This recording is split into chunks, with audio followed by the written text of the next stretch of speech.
Amém. Assim seja. Vamos realmente perceber mais uma vez ao meditar na Sua palavra quão grande é o nosso Deus. Assim, Ele nos ajude. É um prazer, uma honra e uma grande responsabilidade, naturalmente, como sempre, pregar a palavra de Deus. E deixem-me começar esta manhã por vos contar uma história. Espero que essa história seja um bom enquadramento para aquilo que depois vamos meditar a seguir.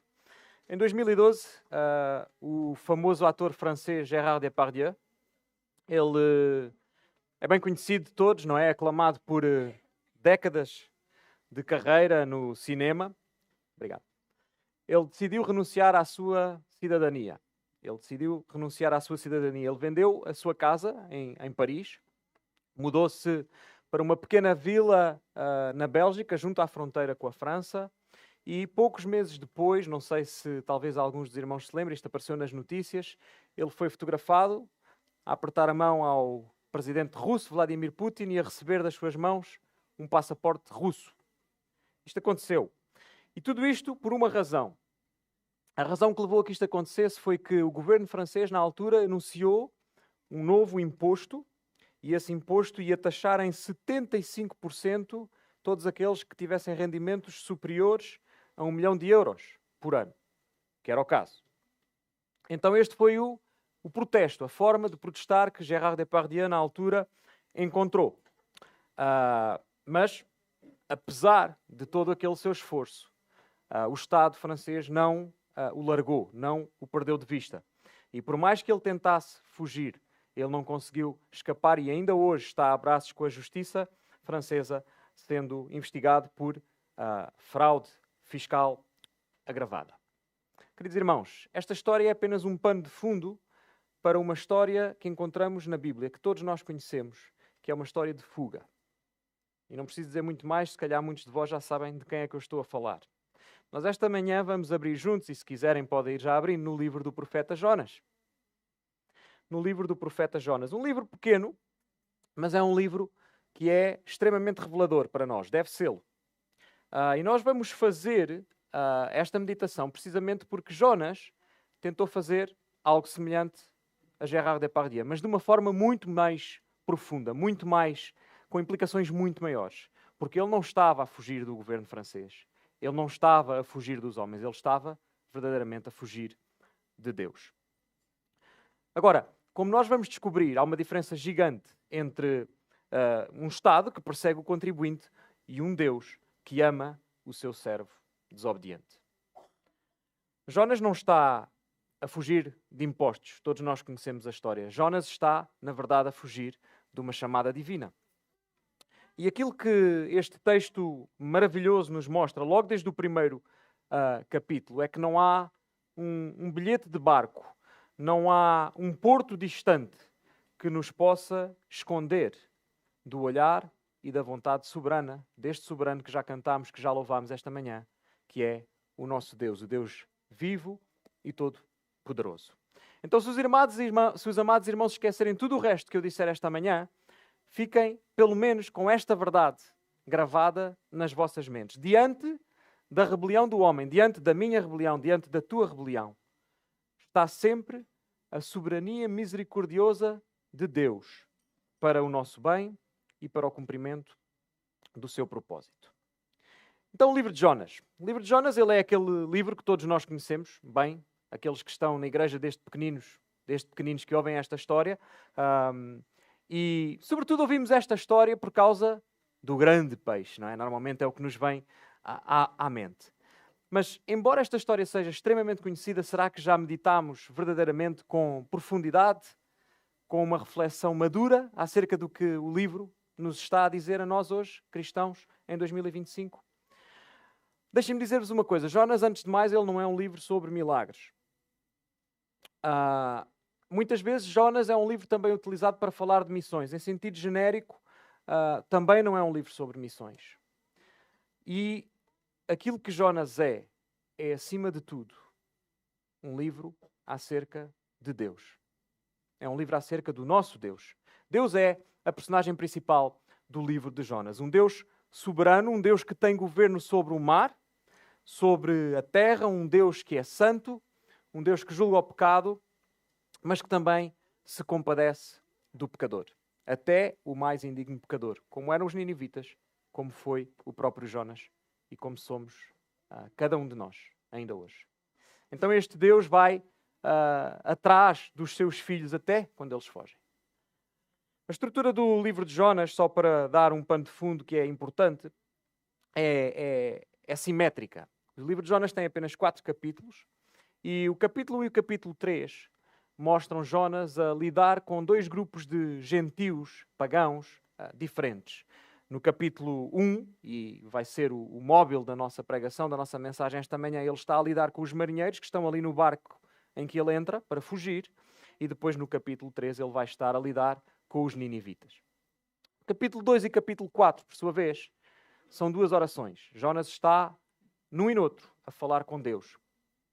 E são orações contrastantes. Na oração que ele faz no capítulo 2 é uma oração para salvação, para a sua própria, e depois no capítulo 4, uma oração de frustração.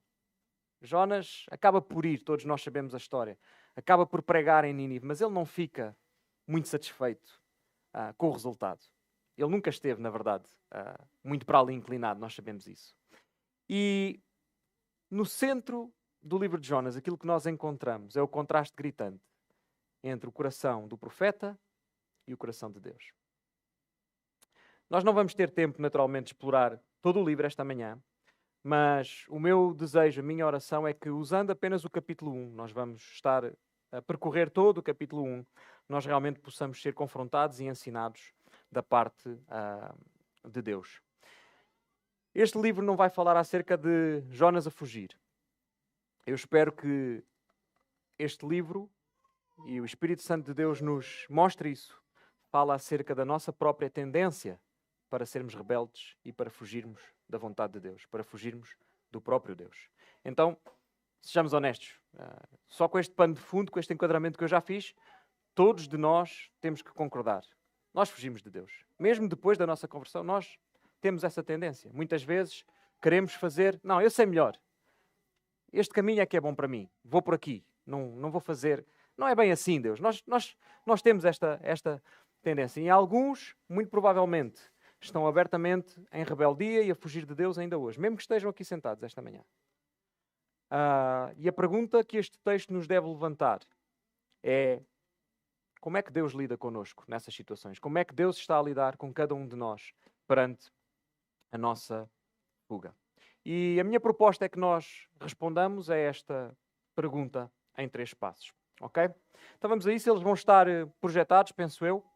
O título do sermão é este: Fugindo de Deus, encontrando a graça. E o primeiro destes passos, serão 3, eles vão sendo projetados, mas para quem toma notas ajuda, nós vamos ver a insubmissão do profeta. Aqueles que puderem, vamos ficar de pé para ler este trecho, do versículo 1 até ao versículo 3 do capítulo de Jonas. Então diz assim a palavra do Senhor. Veio a palavra do Senhor a Jonas, filho de Amitai, dizendo: Dispõe-te, vai à grande cidade de Nínive e clama contra ela, porque a sua malícia subiu até mim. Jonas se dispôs, mas para fugir da presença do Senhor para Tarsis. E tendo descido a Jope, achou um navio que ia para Tarsis. Pagou, pois, a sua passagem e embarcou nele para ir com eles para Tarsis, para longe da presença do Senhor. Para já, até aqui. Podem ficar sentados, irmãos. Então, 2 aspectos distintos que eu quero retirar para nós usando estes 3 versos. O primeiro deles é a chamada clara que Deus faz a Jonas. Jonas era um profeta já conhecido em Israel. A referência que nós encontramos aqui logo no versículo 1 ao seu pai Amitai, em todo o livro de Jonas, é, por assim dizer, o único elemento biográfico que nos permite identificar pessoalmente quem é o autor. Mas ela pode ser complementada com mais alguns aspectos quando nós cruzamos no segundo livro de Reis, capítulo 14, versículo 25, nós sabemos um pouco mais acerca de quem era este Jonas. Sabemos que ele era de Gat-Efer, portanto uma aldeia, uma vila uma pequena localidade na Galileia, perto de Nazaré, e conseguimos situá-lo também no tempo. Sabemos que Jonas viveu no reinado de Jeroboão II, rei de Israel, portanto, o reino do norte, foi no momento em que o reino estava dividido, por volta dos anos 780, mais ou menos antes de Cristo.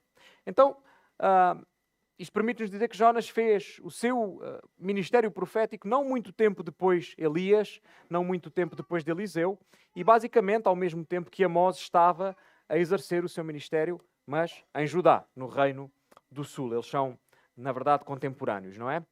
E por isso nós sabemos, isto é importante, e eu vou-me deter um bocadinho mais aqui, se calhar, neste início. Os irmãos já perceberão porquê, porque isso é importante para entendermos todo o resto da mensagem.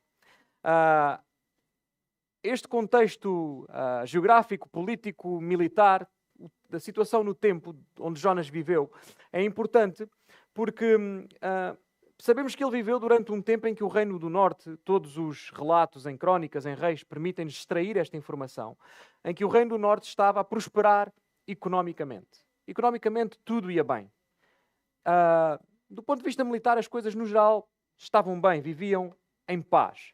Havia, no entanto, algo que estava muito errado. E os irmãos sabem. É que, espiritualmente, o declínio da nação era gigantesco. E, basicamente, é um tempo em que os antigos limites da nação tinham sido restaurados. Israel tinha território até Damasco, até onde hoje é a Síria. E, no entanto, lemos lá em 1 Reis, capítulo 16, que desde os dias do rei Omri, Israel era alvo de ataques relâmpago de uma nação inimiga. E essa nação era a Síria. Ao longo do tempo, o que isto foi criando nos israelitas foi um ódio profundo, uma animosidade profunda contra os assírios. Eram, por assim dizer, o seu ódio de estimação, o seu inimigo número 1. E este pano de fundo é importante porque o nacionalismo dos israelitas ele tinha-se descontrolado de tal forma que, em muitos casos, eles não apenas não gostavam dos assírios ou, por assim dizer, dos gentios de forma geral. Eles tinham-se tornado, num tempo em que tanto falamos disso, eles tinham-se tornado verdadeiramente racistas, xenófobos. Eles eram completamente anti-gentios. Eles eram completamente anti-gentios. Ou seja, eles tinham-se tornado o exato oposto daquilo que Deus tinha chamado Israel a ser. Israel era para ser uma nação farol, era para ser um exemplo para as nações vizinhas, para que pudessem ver quem era o seu Deus. E Israel estava resoluto precisamente em fazer o contrário, em isolar-se, em fechar-se sobre si, precisamente o oposto daquilo que Deus pretendia deles. Mas os assírios realmente estavam no topo da lista daqueles povos que eles não podiam ver nem pintados de ouro, como nós costumamos dizer. Estes ataques súbitos eram o principal motivo. Havia pequenos atos de terrorismo. Eles tentavam vir para saquear, para levar cativos. E é no meio deste contexto que aquilo que vemos aqui no capítulo 1 acontece. Deus chama Jonas neste contexto, quando o povo era assim, quando as pessoas pensavam desta maneira. E ele faz esta chamada de forma bem clara. Nós vemos aqui no versículo 2: dispõe-te e vai à grande cidade de Nínive e clama contra ela, porque a sua malícia subiu até mim. Deus é muito preciso naquilo que pede a Jonas. Vejam, ele diz: dispõe-te, vai e clama. Três verbos. Dispõe-te, vai e clama. É a vocação de Jonas. Deus ordena-o a sair da sua zona de conforto e a ir pregar onde? A Nínive. E Nínive era nada mais, nada menos do que o quê? A capital da Assíria. A capital da Assíria. O império que realmente era o inimigo número 1 de Israel. Ele ordena-o a ir a esta grande cidade, porque de facto o era. A cidade de Nínive era grande em tamanho, era grande em população, era grande em importância, mas era a capital dos inimigos mais cruéis, dos inimigos mais temidos, dos inimigos mais odiados pelos israelitas. Já imaginaram, irmãos, como é que nós reagiríamos se Deus nos pedisse a nós para fazer isto? Provavelmente a nossa resposta, a nossa repulsa não ia ser tão diferente daquela que Jonas sentiu. Provavelmente reagiríamos de forma muito semelhante. É que este pedido de Deus para Jonas não lhe soou apenas difícil. Perante todo este contexto, o pedido de Deus era ofensivo para Jonas. Foi uma ofensa. Mas, ó Deus, estás-me agora tu a dizer para eu ir pregar àqueles? Não faz sentido. Na cabeça de Jonas não fazia qualquer sentido, era uma ofensa. Nínive era na cabeça dos israelitas o próprio paradigma do pecado. Tudo o que estava errado, tudo o que era contrário a Deus, Nínive, os assírios, representavam isso. E não é mentira nenhuma, nós percebemos aqui, o próprio Deus o diz, que a sua malícia subiu até mim. Ou seja, o castigo já está decretado, está iminente. Quando Deus diz isso, que a malícia subiu até mim, é isso que Deus está a dizer. E não nos convençamos do contrário. Isto é verdade ainda hoje. A malícia do homem, a nossa malícia, continua a subir até Deus quando realmente a praticamos. A maldade, e estou a falar sim da minha maldade, da tua maldade, da maldade de cada um de nós, sobe até a este olhar sempre vigilante de Deus. Tal e qual como quando estamos a fazer uma fogueira, se nos colocarmos muito perto, o fumo vem até às nossas narinas. O assunto era sério, irmãos. O assunto era sério. A tarefa era extremamente delicada, porque era urgente. E isto leva-nos ao segundo aspecto que eu queria realçar neste primeiro trecho, que é como ocorre a fuga, e é uma fuga que é deliberada, preparada, pensada por Jonas. Notem que Jonas, ele na verdade, ele não vai recusar aquilo que Deus lhe pede por medo. Também teria medo, seguramente, mas vai recusar por teologia. Ele sabia muito bem quem era o seu Deus, sabia muito bem que era um Deus, como nós cantámos, misericordioso, perdoador. Jonas não queria era ver os assírios perdoados. Jonas era um racista. Jonas era um hipernacionalista. Não há outra forma de pôr. Era o que ele era, já o contextualizei. Mas ele também sabia que Deus era este Deus misericordioso. E temia que realmente Nínive se arrependesse e Deus, em vez de castigar, que era o que Jonas iria bater palmas, efetivamente Deus iria perdoar. Não sou eu que digo. Na sua segunda oração, se forem ao capítulo 4 e virem no versículo 2, Jonas escreve isso. Pois sabia que és Deus clemente e misericordioso e tardio em irar-se e grande em benignidade e que te arrependes do mal. De forma muito simples, Jonas está a dizer, tu podes perdoar, eu não quero que isso aconteça. Era isto. Ele não queria que os ninivitas se arrependessem. Ele queria que eles fossem destruídos. Ele queria a ruína dos assírios. Como nós, muitas vezes, em vez de sermos misericordiosos, bondosos, como Deus é para conosco, queremos aos nossos inimigos. Jonas queria ver isso. Então, pensem, o povo da aliança, Jonas pertencia a esse povo e tinha tomado, é um privilégio, um tesouro nosso, não é para os outros. Era um privilégio que Deus tinha dado exclusivamente aos judeus. E então ele vai tomar esta decisão. E é uma decisão rápida e é uma decisão firme. Versículo 3. Jonas se dispôs, mas para fugir da presença do Senhor para Tarsis. De forma totalmente consciente, de forma totalmente intencional, ele decide fugir de Deus e decide fugir da sua vontade. E nós estamos aqui já há algum tempo a passar aqui no texto. Eu já vos dei algum contexto e pergunto-vos. Jonas era louco, não era? Loucura. Fugir de Deus. Quando nós nos embrenhamos na narrativa e estamos a analisá-la assim, de facto, todos nós vamos ser rápidos a dizer isso. Jonas é louco. Mas será? No nosso dia-a-dia, quando não estamos aqui a ler com calma o livro de Jonas, quantas vezes nós não fazemos isto e é como, está tudo bem. Não, Deus quer que eu faça isto. Deus quer que eu vá para aqui.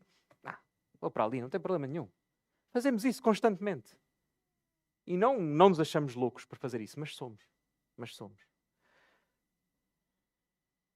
Tarsis é mencionada aqui e é muito interessante porque Tarsis é mencionada como exatamente isto.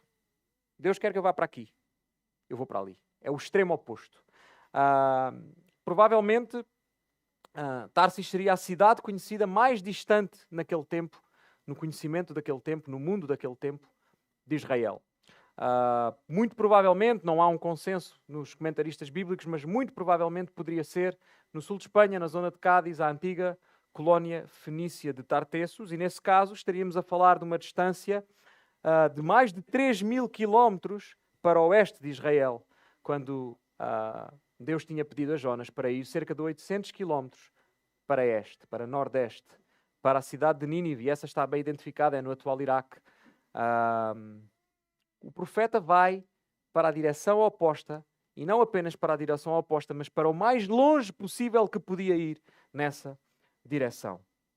Nós no versículo 3 encontramos um paralelismo muito interessante. O livro de Jonas está cheio de paralelismos, e normalmente quando a palavra de Deus tem paralelismos, significa que é para reforçar uma ideia. É importante tomarmos atenção. Vejam, irmãos, outra vez comigo. No versículo 3 diz: para fugir da presença do Senhor para Tarsis. E no final diz novamente: para Tarsis. Para longe de quê? Da presença do Senhor. Então, pergunta que surge para todos nós: será que Jonas não acreditava na omnipresença de Deus? Como é que ele diz que vai para longe da presença do Senhor? Será que ele não conhecia as palavras do Salmo 139, como nós conhecemos? Para onde me ausentarei do teu espírito? Para onde fugirei da tua face? Se descer ao abismo, tu lá estás. Se subir ao mais alto céu, tu lá estás. Estou a parafrasear. Nós conhecemos, e Jonas conhecia. Jonas acreditava mesmo que podia fugir da presença de Deus? Obviamente que não. Obviamente que não. Aquilo que nós vemos aqui é mais do que uma fuga geográfica. Tu queres que eu vá para ali, eu vou para ali. Não é isso. Fugir da presença do Senhor é linguagem litúrgica. Para o povo naquele tempo, a presença do Senhor estava muito ligada com o local geográfico da adoração, com o templo, na terra de Israel, em Jerusalém. Então, fugir da presença manifesta de Deus neste lugar, que é o templo. Fugir da adoração, fugir da obediência, que é algo que, mais uma vez digo, é muito comum nas nossas vidas. Para com os seus botões, Jonas estaria a pensar algo como: eu vou afastar-me do lugar do templo, eu vou afastar-me da minha terra, vou deixar este sítio territorial onde Deus está, onde Deus habita, e vou para o sítio mais longe que puder haver. E Deus vai ter que escolher outro. Deus pediu-me a mim, eu vou para o mais longe possível, e Deus vai me deixar da mão, Deus vai escolher outro. Quer que alguém vá fazer isso? Peça ao outro. Na cabeça de Jonas era isto. Isto deve-nos deixar tirar a primeira grande lição para nós, que é: a desobediência, ela nunca é neutra. Nós vamos ter 3 pontos, em cada ponto vou tentar tirar uma aplicação mais concreta. No primeiro trecho, neste trecho do versículo 1 ao versículo 3, esta é a primeira grande lição. A desobediência nunca é neutra. Jonas não desobedeceu apenas. Ao desobedecer, Jonas não fica na mesma posição em que estava. Jonas desce. Na sua relação com Deus, ela degrada. Jonas desce. As repetições, mais uma vez repito, são reveladoras. O livro de Jonas, o texto de Jonas, repete esta ideia de descida várias vezes. Desde logo aqui no versículo 3. Tendo descido a Jope. No versículo 5, mais daqui a bocado vamos passar por ele, havia descido, e nós sabemos da história, ao porão do barco. E no capítulo 2 ele volta a repetir: desci, quando vai para o fundo do mar, desci até aos fundamentos dos montes, desci até à terra. Versículo 6 do capítulo 2 diz isso. Quando nós fugimos de Deus, irmãos, nós não nos elevamos, nós afundamos-nos. Nós afundamos-nos. E Jonas alerta-nos para isto de diversas maneiras. Deus chama realmente o seu povo para onde há necessidade, para onde há pecado. Foi para isso que Jonas foi chamado a ir a Nínive. Deus não chama para ficar na zona de conforto. É bom nós virmos aqui ao domingo, é bom estarmos aqui sentados, cantarmos. Graças a Deus não vivemos num país perseguido. Podemos ter liberdade para fazer isto e sentimos-nos com o dever cumprido e vamos para casa. Mas Deus quer mais de nós, não apenas a zona de conforto. Depois também a desobediência não é, aprendemos isso com Jonas, a desobediência não é uma marca exclusiva dos descrentes ou dos pagãos. Ou até, digamos assim, como muitas vezes se calhar somos tentados a acreditar, daqueles crentes mais descomprometidos. Não. Até os homens de Deus, Jonas era profeta, desobedecem. Até esses desobedecem. E também que a desobediência começa sempre onde? No nosso coração.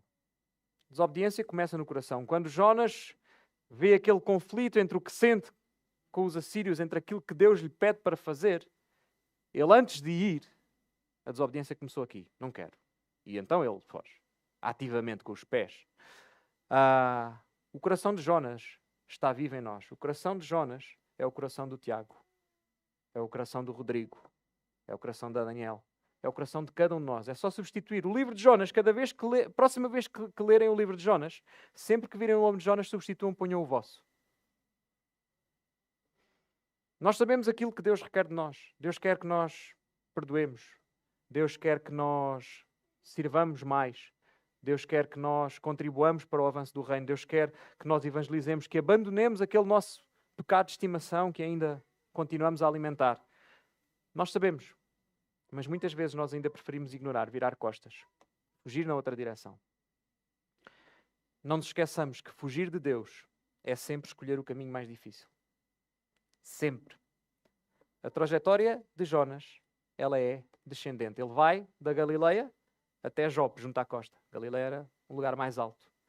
Dali ele não fica na proa do barco, ele vai para o porão. E daí ele vai para o fundo do mar. É sempre, sempre a descer.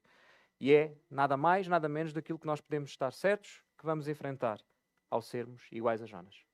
Descer. Quando nós fugimos da presença de Deus, vamos seguramente entrar em rota de colisão com o mar da sua disciplina. E isto é o que nós vamos perceber no desenrolar da narrativa. Segundo ponto, nós vemos neste capítulo 1 a indiferença do profeta. Vemos isso agora a partir do versículo 4 até ao versículo 10. Diz assim o texto: Mas o Senhor lançou sobre o mar um forte vento e fez-se no mar uma grande tempestade, e o navio estava a ponto de se despedaçar. Então os marinheiros, cheios de medo, clamavam cada um ao seu Deus e lançavam ao mar a carga que estava no navio, para o aliviarem do peso dela. Jonas, porém, havia descido ao porão e se deitado e dormia profundamente. Chegou-se a ele o mestre do navio e lhe disse: Que se passa contigo? Agarrado no sono? Levanta-te e invoca o teu Deus. Talvez assim esse Deus se lembre de nós, para que não pereçamos. E diziam uns aos outros: Vinde e lancemos sortes, para que saibamos por causa de quem nos sobreveio este mal. E lançaram sortes, e a sorte caiu sobre Jonas. Então lhe disseram: Declara-nos agora por causa de quem nos sobreveio este mal.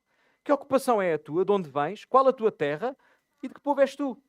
Ele lhes respondeu: Sou hebreu e temo ao Senhor, o Deus do céu, que fez o mar e a terra. Então os homens ficaram possuídos de grande temor e lhe disseram: Que é isto que fizeste? Pois sabiam os homens que ele fugia da presença do Senhor, porque lhe o havia declarado.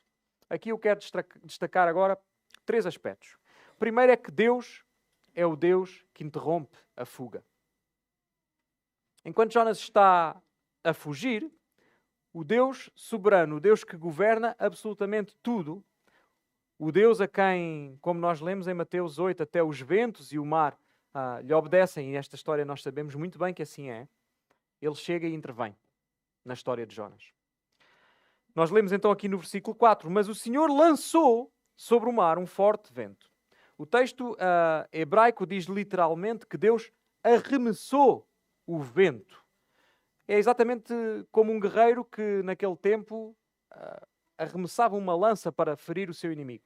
Esta palavra que é lança, este verbo que é traduzido aqui como lançou, é precisamente o mesmo termo hebraico que está lá em 1 Samuel 18, quando Saúl, porém, trazia na mão uma lança que arrojou, dizendo: encravarei a Davi na parede. Então este verbo traduzido aqui por arrojou é exatamente a mesma palavra no original.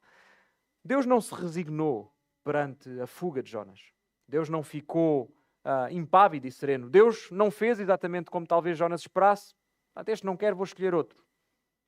Deus não fez isso. Ele podia, de facto, ter escolhido outro profeta, mas não, ele vai atrás deste. É com Jonas que ele quer fazer a obra.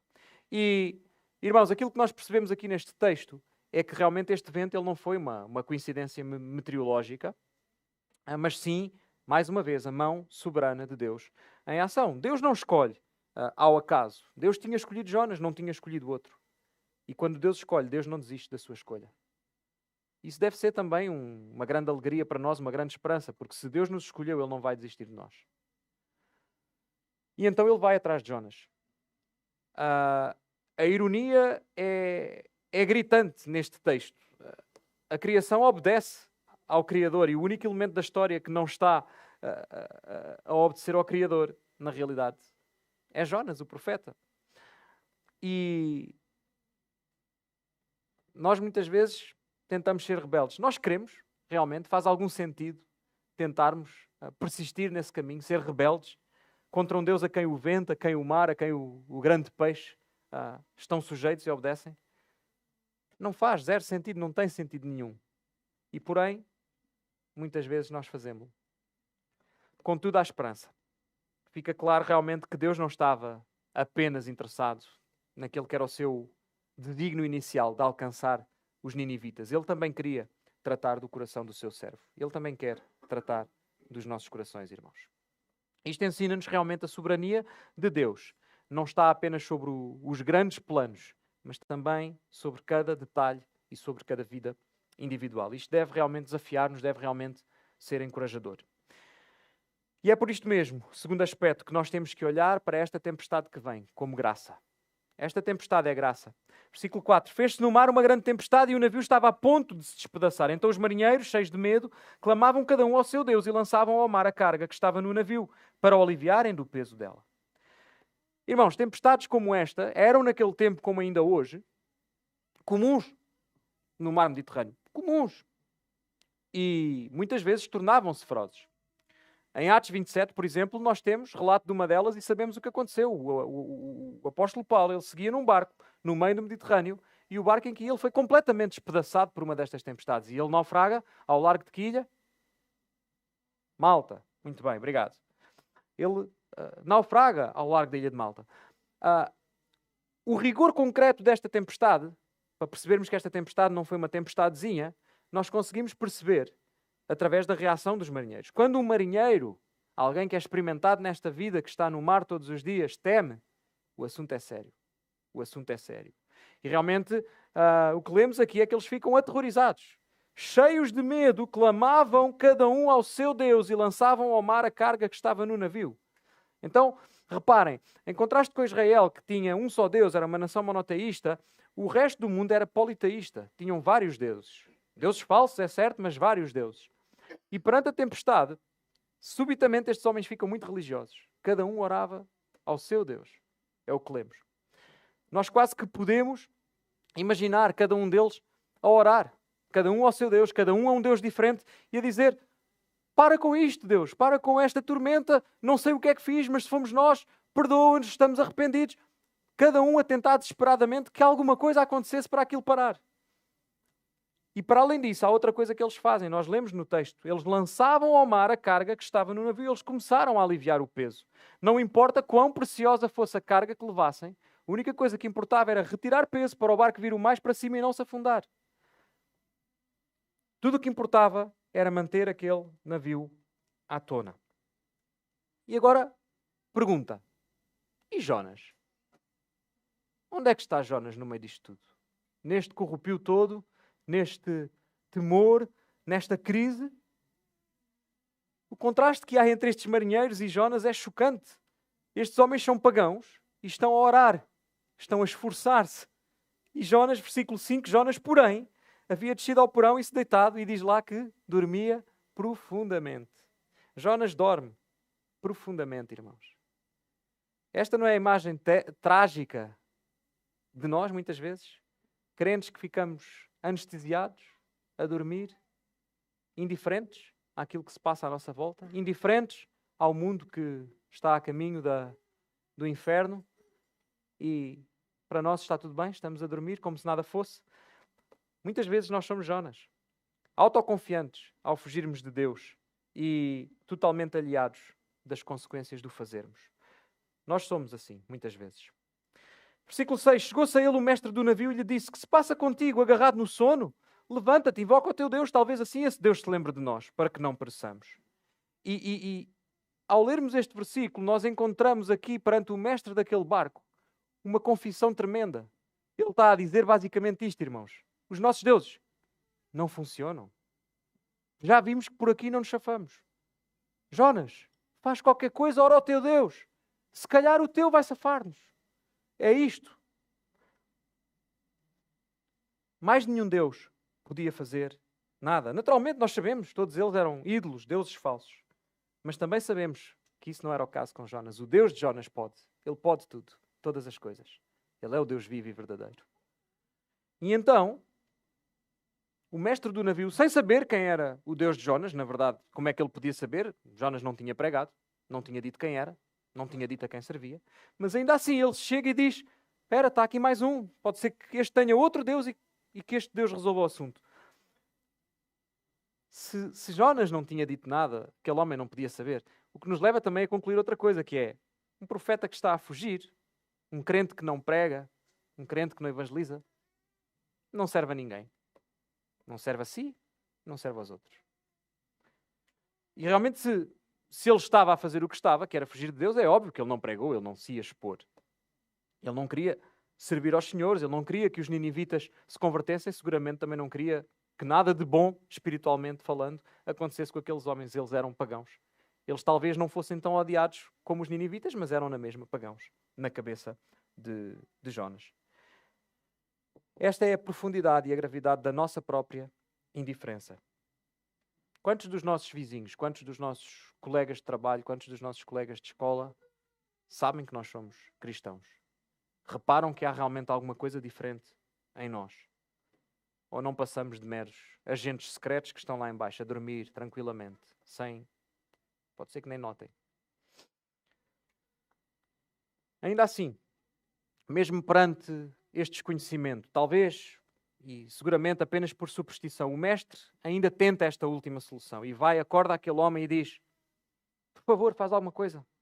Não sabemos qual é o teu Deus, mas clama-lhe, senão isto vai correr mal. Vamos todos ao fundo. E perante aquele aparente silêncio, porque do que dá a entender é que Jonas não lhe responde, então os marinheiros começam desesperadamente a tentar o que ainda falta. Versículo 7. Vinde e lancemos sortes para que saibamos por causa de quem nos sobreveio este mal. Era o último recurso. Deus podia realmente revelar qual era o culpado por ter instigado toda a tempestade, toda aquela ira, e na realidade Deus o vai fazer. Lançaram sortes e a sorte caiu sobre Jonas. Então, mais uma vez, na sua soberania, Deus orquestra tudo de modo a que o culpado fosse exposto. E aí aqueles homens o confrontam. Aí eles o confrontam, o que nos deve levar a concluir que a tempestade é julgamento, sim. Ele vai ter que pagar por aquilo que fez. Mas também é graça. É o meio pelo qual Deus demonstra a sua soberania sobre a vida individual de cada um. E é também um sonoro não à autodestruição de Jonas, como a possibilidade daqueles outros homens conhecerem quem era o seu Deus. Quantas vezes Deus não age também assim conosco? Permitindo que venham ventos contrários às nossas vidas apenas para nos acordar. E neste confronto é que nós vemos o terceiro aspecto que eu quero realçar neste texto, que é quando a hipocrisia de Jonas é revelada. Aqueles marinheiros pagãos confrontam-no. Que ocupação é a tua? De onde vens? Versículo 8. Qual a tua terra e de que povo és tu? E Jonas já não tem como se esconder mais. E aqui, finalmente, ele dá-lhes resposta. E vejam como ele lhes responde no versículo 9. Sou hebreu. Muito curioso, vejam que ele utiliza aqui o termo que normalmente era a forma como os gentios identificavam o povo israelita. E a seguir vejam o que ele diz. E temo ao Senhor, o Deus do céu, que fez o mar e a terra. Mais uma vez a tremenda ironia. Ele responde-lhe e diz, temo ao Senhor. Então se temes ao Senhor, porque é que estás a fugir dele? Temo ao Senhor. Ele afirma que acredita, que serve, que obedece ao Deus que criou, ao mesmo tempo que está a fugir e a desobedecer-lhe.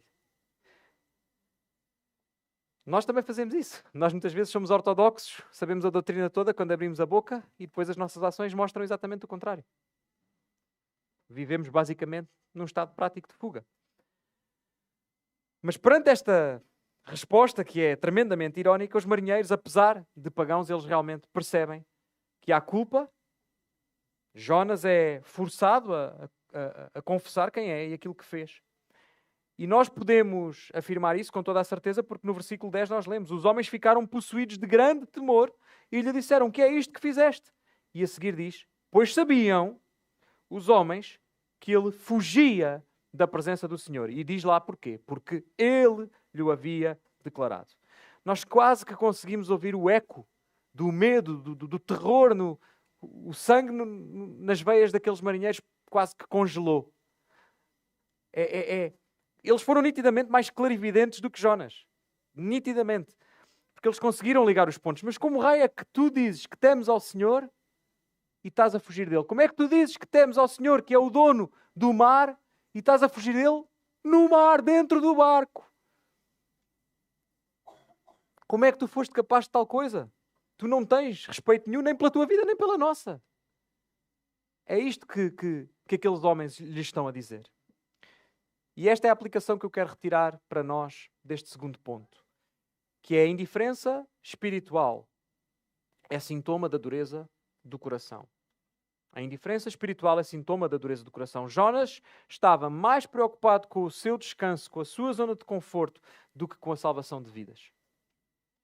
Não é uma metáfora perfeita para muitos de nós, até para muitas igrejas dos nossos dias.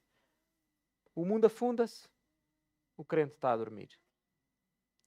O pecado alastra, o sofrimento cresce e nós, indiferentes, estamos no nosso conforto espiritual. A tempestade pode ser o grito para nos acordar, para nos chocalhar. Isto deve servir realmente de campainha às nossas consciências. A indiferença endurece o coração ao ponto de normalizar aquilo que é espiritualmente grave. Jonas estava a dormir no porão durante a tempestade, mas a nossa consciência espiritual, ela também fica entorpecida quando nós vamos para longe de Deus. Nós podemos ir à igreja e estar espiritualmente adormecidos. Nós podemos ir à igreja e se calhar estar mesmo espiritualmente mortos. Ir à igreja não garante nada. Alguns estão a passar por tempestades espirituais, provavelmente, e ainda não acordaram para a realidade do seu verdadeiro estado diante de Deus. Também há aqui outra coisa que se vê, que é que muitas vezes o mundo tem mais sensibilidade espiritual que o povo de Deus. Os marinheiros clamaram enquanto Jonas estava calado. E quantas vezes nós não vemos alguns descrentes que se calhar têm mais compaixão, mais integridade ou mais zelo por fazer o bem do que alguns que se dizem crentes. E também vemos outra coisa, que é quando nós fugimos de Deus e de fazer a sua vontade, de lhe obedecer, isso afeta não apenas a nós, mas aos outros. Não foi apenas sobre Jonas que a tempestade veio. Veio sobre todos aqueles que estavam no barco. Então o pecado de cada um de nós, ele tem um impacto relacional. O nosso pecado nunca é privado, irmãos. Se temos essa ideia, podemos já deixá-la cair por terra. Um marido, uma esposa que fazem algo de errado, a consequência vai ser para toda a família. Um líder que esteja espiritualmente adormecido, seja na igreja, seja numa organização, pode pôr em risco toda a comunidade. A fuga de um crente apenas coloca em risco o bem-estar de muitos. E ainda assim, Deus vai usar esta tempestade para alcançar não apenas Jonas, mas também todos aqueles gentios que estavam a bordo. Que é algo que nós vemos ao debruçar-nos então sobre o terceiro e último ponto, que é a impenitência do profeta. Versículo 11 até ao versículo 17. Diz assim o texto: Disseram-lhe, que te faremos para que o mar se nos acalme? Porque o mar se ia tornando cada vez mais tempestuoso. Respondeu-lhes, tomai-me e lançai-me ao mar, e o mar se aquietará, porque eu sei que por minha causa vos sobreveio esta grande tempestade. Entretanto, os homens remavam, esforçando-se por alcançar a terra, mas não podiam, porquanto o mar se ia tornando cada vez mais tempestuoso contra eles. Então clamaram ao Senhor e disseram, Senhor, rogamos-te que não pereçamos por causa da vida deste homem, e não façais cair sobre nós este sangue, quanto a nós inocente, porque tu, Senhor, fizeste como te aprouve. E levantaram a Jonas e o lançaram ao mar, e cessou o mar da sua fúria. Temeram, pois, estes homens em extremo ao Senhor, e ofereceram sacrifícios ao Senhor, e fizeram votos. Deparou o Senhor um grande peixe, para que tragasse a Jonas, e esteve Jonas 3 dias e 3 noites no ventre do peixe. Primeiro aspecto para destacar aqui, Jonas ainda não se arrepende. Mesmo depois daquela confrontação, há algo que salta à vista. Jonas, agora sim, ele sente o peso da culpa, ele percebe, mas o seu coração ainda não mudou. O seu coração não mudou. Quando os marinheiros lhe perguntam o que é que te faremos para que o mar se nos acalme, Jonas responde, tomai-me e lançai-me ao mar, e o mar se aquietará, porque eu sei, ele sabia, porque eu sei que por minha causa vos sobreveio esta grande tempestade. Ele sabia perfeitamente. E claro, nós podíamos esperar que Jonas neste ponto tivesse dito algo como: pronto, olha, deem-me só 5 minutos, eu vou outra vez para um sítio privado, eu vou lá abaixo outra vez, eu vou orar ao meu Deus, eu vou realmente pedir-lhe perdão, vocês vão me levar de volta ao porto, a tempestade vai parar, eu vou fazer o que Deus me mandou e vocês seguem a vossa viagem tranquilos. Jonas podia ter sido humilde para, perante o saber, perante o reconhecer, ter feito isto. Mas não, jamais, de modo algum, isso não ia acontecer. Jonas continuava a ser aquele mesmo homem obstinado, orgulhoso, teimoso, incapaz de admitir verdadeiramente o erro. Mais uma vez, muito parecido connosco tantas vezes, não é? Muito parecido com aquela criança, quando a malta diz que as crianças são boazinhas e que não há pecado na criança. Aquela criança que faz birra e que diz: prefere ficar de castigo a dizer desculpa. Não, prefiro, fico castigo. Somos nós. Uma e outra vez, irmãos, somos nós. E Jonas, de facto, não faz nada destas coisas. Ele não ora, ele não confessa a Deus o seu pecado. Ele não diz: levem-me de volta, vocês vão em paz à vossa vida e eu vou fazer o que Deus me mandou. Jonas não diz nenhuma destas coisas. Ele simplesmente prontifica-se a uma coisa: sacrificar a própria vida na tentativa de salvá-los. Tomai-me e lançai-me ao mar, e o mar se aquietará. Mesmo no desespero, mesmo perante a confrontação, Jonas preferia a morte a ter que ir fazer aquela tarefa, aquela missão que Deus lhe deu. É incrível. Ele preferia afundar-se do que submeter-se. E é realmente loucos. Muitas vezes, situações complicadas na nossa vida, o que elas fazem é isto, é amaciar o nosso coração. Com Jonas isso não aconteceu. Só o endureceu ainda mais. A atitude de Jonas revela exatamente aquilo que lhe ia na alma. Eu prefiro morrer do que pregar. Se eu for, eu sei o que é que vai acontecer. Eu vou pregar, Deus vai se compadecer deles, porque eles se vão arrepender, vai perdoar e eles vão ter o mesmo Deus que eu. Eu não quero, não vai acontecer. Ele preferia morrer do que obedecer a Deus. Ele preferia morrer do que ser um missionário. E notem como é interessante. Jonas deseja a morte, mas de forma passiva. Ele não enfrenta a situação por si mesmo. Ele não comete suicídio. Ele pede eutanásia. Matem-me, mandem-me. E essa é a tragédia de um coração que está absolutamente endurecido, uma religiosidade aparente.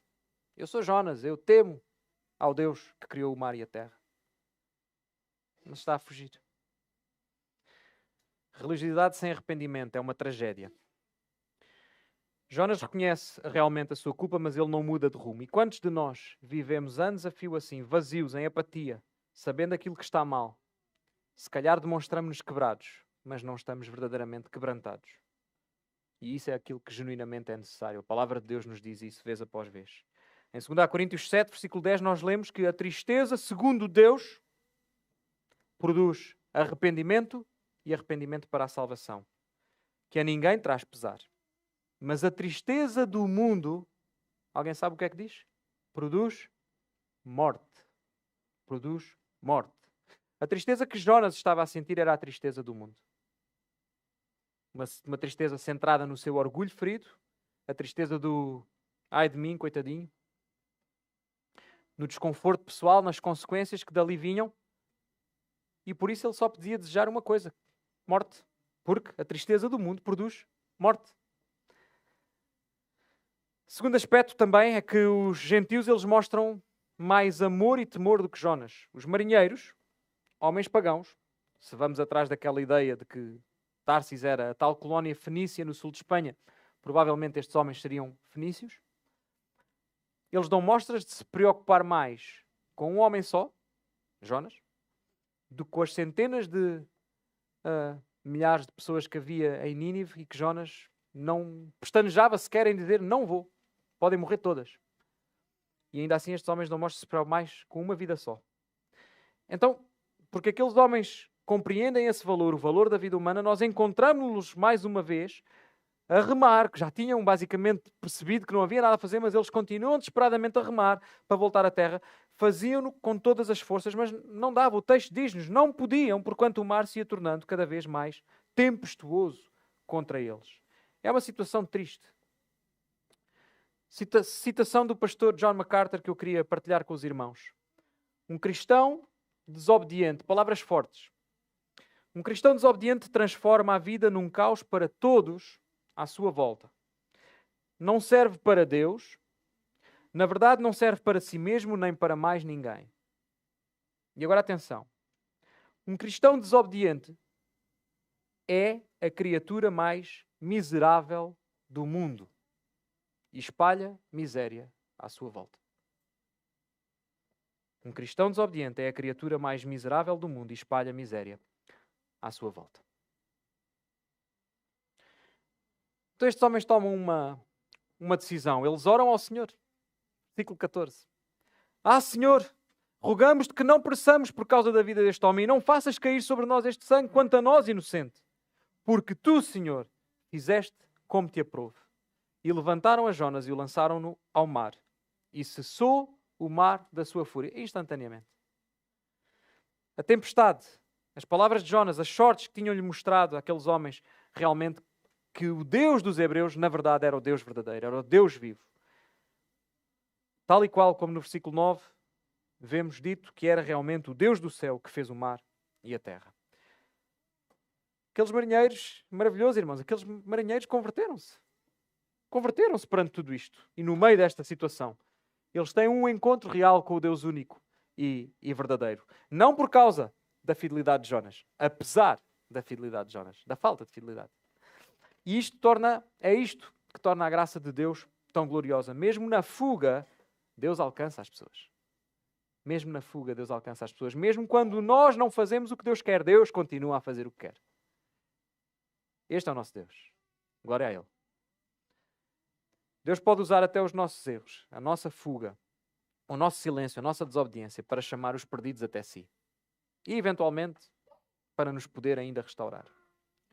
Nós podemos dizer que naquele contexto, naquele navio, em toda esta história, Jonas foi de facto um péssimo missionário. Mas há algo muito melhor, é que Deus foi um ótimo evangelista. Deus foi um ótimo evangelista. A conversão destes homens é completamente real. Os irmãos, se lerem, se estudarem a fundo, com alguns recursos, com comentários, etc., alguns comentaristas não estão convencidos da conversão destes homens, se foi real, se foi genuína. Eu estou 100% convencido que foi e digo-vos porquê. Versículo 16. Temeram. A ideia de temor implica adoração. Temeram, pois, estes homens em extremo ao Senhor. Outra coisa, ofereceram sacrifícios. Oferecer sacrifícios naquele tempo era aquilo que implicava lidar com o pecado. Demonstrar verdadeiro arrependimento. E por fim, fizeram votos. E ao Senhor fizeram votos. Fazer um voto é isso mesmo. Eu reconheço que é esse o teu caminho. É esse caminho em que eu quero andar. Obedece-te. É esse o meu compromisso. Foi estas 3 coisas que aqueles homens disseram. A conversão deles tinha que ser genuína.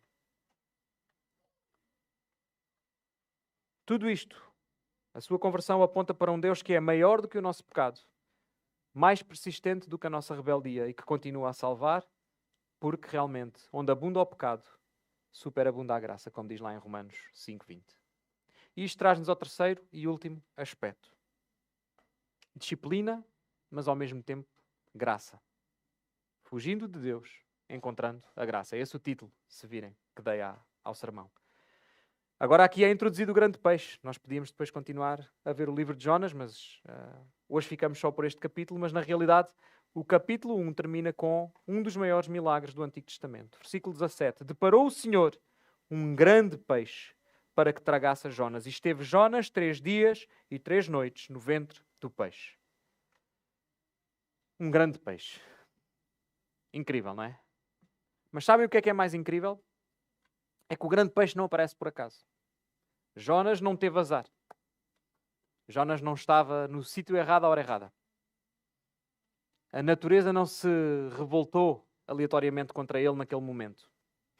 O que o texto diz claramente é: deparou o Senhor um grande peixe. Ou seja, Deus foi Ele que preparou especificamente, foi Ele que designou, literalmente, é essa a tradução. Estaria melhor traduzida, o deparou por designou. É Deus quem manda aquele peixe para tragar a Jonas. Foi um grande peixe, Não temos como determinar a espécie, não é importante. Em todo o caso, o termo hebraico que é utilizado no texto original não é o termo hebraico que normalmente se traduz por baleia, portanto, mas não é relevante. O foco realmente não está na biologia de qual era este animal. Está assim na soberania de Deus. Deus prepara este peixe para salvar Jonas da morte, afogado nas profundezas daquele mar. E com isto nós aprendemos também algo muito profundo, que é a disciplina de Deus. A disciplina de Deus anda sempre de mãos dadas com a sua misericórdia. Sempre. Ser lançado ao mar foi uma disciplina, não há dúvida. Era castigo merecido por desobediência. Resultado natural dessa desobediência, da sua recusa em arrepender-se até quando houve momento para isso. Mas o que acontece depois é surpreendente. Ele diz, ok, então eu sacrifico-me, mandem-me, eu prefiro a morte. Mas Deus não o deixa morrer. Deus não o deixa morrer, Deus envia o peixe e Deus salva Jonas. Isto é disciplina, mas ao mesmo tempo é graça. Fugindo de Deus, encontrando a graça. E este ponto é um ponto que merece ser sublinhado com força, porque quando realmente nós dizemos que este grande peixe é um dos maiores milagres que encontramos no Antigo Testamento, o milagre não foi o peixe tê-lo engolido. O milagre foi ele ter sobrevivido a estar 3 dias e 3 noites dentro da barriga do peixe. Esse é que é o milagre. Porque cientificamente isso é completamente impossível. Os sucos gástricos do peixe teriam desintegrado o corpo, não haveria ar suficiente para ele respirar durante tanto tempo. Fosse como fosse, Deus fez aquele milagre. E isto o que nos mostra é que Deus não tinha desistido de Jonas. Apesar de toda a sua desobediência, da sua desobediência constante, contínua e insistente, Deus não tinha desistido de Jonas. E este episódio, este momento, era precisamente algo que o profeta precisava para começar verdadeiramente a passar de uma aparente quebra para um verdadeiro quebrantamento. O silêncio daquela barriga, daquele ventre do peixe foi o primeiro passo para que o profeta reconsiderasse a sua chamada, para que finalmente ouvisse a voz de Deus. E por isso, aqui, deixem-me terminar com esta aplicação, porque é impossível não a fazer, é que a disciplina de Deus, ela nunca é vazia. Ela nunca é vazia. O texto lá em Hebreus 12:6 é bem conhecido, porque o Senhor corrige a quem ama e açoita a todo o filho a quem recebe. O Deus que enviou a tempestade, Ele também enviou realmente o peixe. O Deus que castiga é ao mesmo tempo o Deus que salva. Em Mateus 12:40, Jesus disse, porque assim como esteve Jonas 3 dias e 3 noites no ventre do grande peixe, uma imagem da morte, não é? Assim o Filho do Homem, próprio Senhor Jesus, estará 3 dias e 3 noites no coração da terra. Não é uma imagem, foi morte real. Mas pela glória de Deus, morte que foi vencida. Amém? Jonas é um tipo de Cristo. Esta tipologia é impossível de não fazer. Mas é um tipo de Cristo por contraste, não é? Jonas desceu ao fundo do mar por desobediência. Jesus desceu a esta terra por obediência ao Pai. Jonas desceu pela sua própria culpa, enquanto que Jesus desce, não pela sua culpa, pela nossa. Para pagar o preço que era para nós pagarmos. Jonas mergulha no mar para fugir, enquanto que Jesus vai mergulhar nesta cruz, numa cruz, por nos amar, para nos salvar, para nos resgatar e reconciliar com Deus. Jonas foi um profeta completamente relutante e desobediente. Jesus foi o profeta perfeito. Este capítulo termina com silêncio. Jonas está na barriga do peixe. Ele ainda não está restaurado. Mas o processo está a iniciar. Não ignoremos, irmãos, o que é que este capítulo nos ensina. Fugir de Deus é tolice total. Tolice total. Ele é soberano sobre todas as coisas. Ele é soberano sobre o mar. Ele é soberano sobre o vento. Ele é soberano sobre o peixe. Ele é também soberano sobre os nossos corações. Não há Tarsis que esteja longe demais para Deus alcançar. A desobediência, ela endurece o coração. E se nós não nos arrependermos rapidamente e corrigirmos a rota, vamos nos tornar indiferentes, tal como Jonas, a ponto de dormir no meio da tempestade. Mas Deus vai atrás dos seus. Isso também aprendemos. Deus não abandona os seus filhos, mesmo quando eles fogem. Então Ele levanta tempestades e devemos ficar atentos quando vem uma tempestade à nossa vida. Ele envia confrontos, Ele usa até peixe. Não por castigo, ou não apenas por castigo, mas porque nos ama. Deus usa até essa nossa desobediência para cumprir os seus propósitos. Mesmo quando nós falhamos, o plano de Deus, ele permanece. E a história de Deus nem podia ser de outra forma, não depende, nunca dependeu, nunca poderá depender da nossa fidelidade. Depende sim do seu caráter. Ele é fiel de forma perfeita, plena, para todo sempre. E no meio de tudo isto, resplandece, obviamente, o Evangelho. Resplandece o Evangelho. Cristo, o verdadeiro profeta, o profeta perfeito, não falho como Jonas, ele desceu voluntariamente às profundezas do abismo para nos salvar. Não relutante, mas cheio de amor. Ele esteve 3 dias no coração da terra, na morte, mas gloriosamente Cristo a venceu. E por isso, ao ressuscitar, trouxe a salvação a todos aqueles que se estão a afundar. Amados amigos, amados irmãos, será que há aqui algum Jonas esta manhã? Será que estás a fugir de alguma coisa? De uma chamada divina para fazer algo? De um pecado que ainda não confessaste? De uma reconciliação que tens de iniciar? Seja com Deus, seja com alguém? A boa notícia que o capítulo 1 nos traz é esta, que é diante da minha rebelião, diante da tua rebelião, muito maior está a soberania misericordiosa de Deus. Deus não desiste de ti, Deus não desiste de nós. Ele envia tempestades, mas envia-as para também a seguir nos dar a graça do peixe que salva. Ele castiga, mas restaura. E em Cristo há graça para recomeçar, não importa o quão fundo tu tenhas descido. A pergunta que fica é se vais continuar a fugir ou vais abraçar a sua graça. Voltemos hoje mesmo, Ele está à nossa espera. Amém? Vamos orar. Senhor, Tu conheces cada coração aqui esta manhã. Tu sabes quem está a obedecer e quem é que está a fugir. Pedimos-te ao Pai que, perante a meditação na Tua palavra, perante a riqueza dos Teus ensinos, Tu nos ajudes a não endurecermos o nosso coração diante da Tua voz. Pedimos-te que nos dês arrependimento onde há fuga, que nos dês coragem onde há medo, que nos dês obediência onde há rebeldia, Pai. E traz-nos de volta, Deus, mesmo que seja através de tempestades, ao centro da Tua vontade. Te agradecemos por Cristo, te agradecemos pelo verdadeiro, do perfeito profeta que desceu por nós, que veio até à cruz, que nos resgatou com o preço pesado do sangue derramado, com tão grande amor. E pagando com esse sangue o preço da nossa reconciliação. Que quer eu, quer cada um dos meus irmãos, dos meus amigos aqui